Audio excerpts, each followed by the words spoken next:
Hello friends, আমি beauty চলে এসেছি বিউটিস বেক অ্যান্ড কুক চ্যানেলে আপনাদের সঙ্গে। আজকে একটা বিটিএস থিম কেক শেয়ার করতে। কেকটা ছিল আমার চকলেট ফ্লেভারের। আমি প্রথমেই এটা ক্রাম কোট করে ফ্রিজে রেখেছিলাম 10 মিনিট। তারপর এর উপরে ফাইনালাইজিং করছি।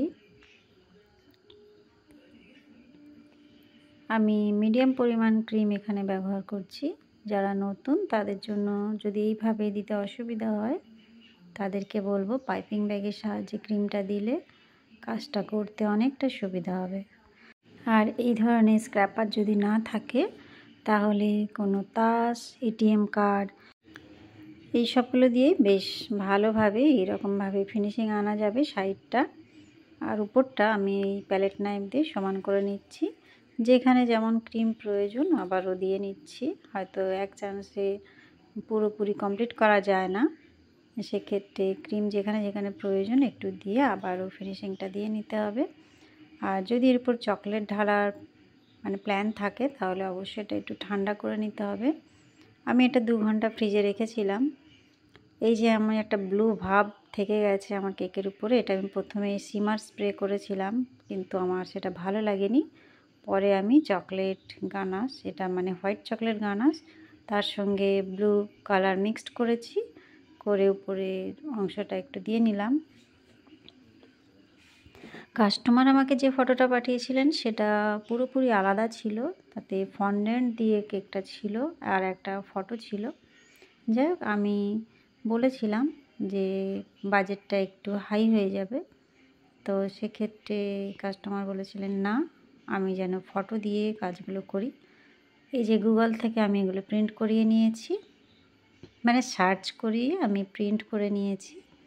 নিয়ে একে একে একটু ক্রিম দিয়ে বাটারফ্লাই বসিয়ে দিলাম। আর এই যে বিটিএসের ছবিটা এখানটায় টুথপিক লাগিয়ে নিয়েছি 2 সাইডে। আর কয়েকটা ফুল বানিয়ে নিচ্ছি। এগুলো আমার সম্পূর্ণ নিজস্ব ডিজাইন, কাস্টমারের পাঠানো ছবি থেকে পুরোপুরি আলাদা আমি করে দিয়েছি, কেননা সেটা পুরোপুরি ফন্ডেন্টের উপরে ছিল, অন্যরকম লুক ছিল। আমি দেখলাম আমি যে চেঞ্জ করছি তার সঙ্গে সামঞ্জস্য রেখে আমাকে করতে আছে। যাই হোক, আমি কয়েকটা ফুল বানিয়ে নিয়েছি। এটা ছোট সাইজের স্টার নজেল দিয়ে করে নিলাম। আর যেহেতু আমি উপরে ব্লু দিয়েছি ওই জন্য ব্লু কালারের বাটারফ্লাইগুলো আমি বসিয়ে দিচ্ছি। একদম সিম্পল, অথচ খুব সুন্দর লাগছিল। একটা বর্ডারও করে নিচ্ছি, আমি শুধু প্রেস করে তুলে নিচ্ছি নজেলটা। ছোট্ট ছোট্ট ফুল তৈরি হচ্ছে এখানটায়। এটাও দেখতে বেশ ভালো লাগছিল বর্ডার হিসাবে। এর আগেও আমি বেশ কয়েকটা বিটিএস থিমের কেক আপনাদের সঙ্গে শেয়ার করেছি। প্রয়োজন পড়লে সেই সব ডিজাইনগুলো দেখতে পারেন। প্রত্যেকটা ডিজাইন আমার আলাদা।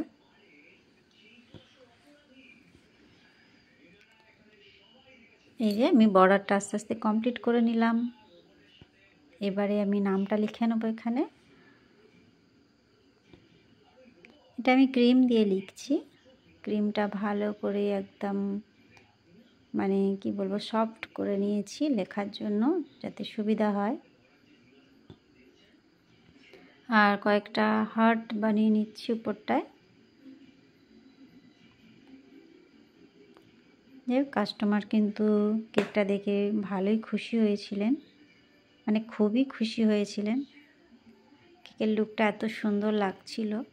এই হলো আমার কেকের ফাইনাল লুক। বন্ধুরা, কেমন লাগছে?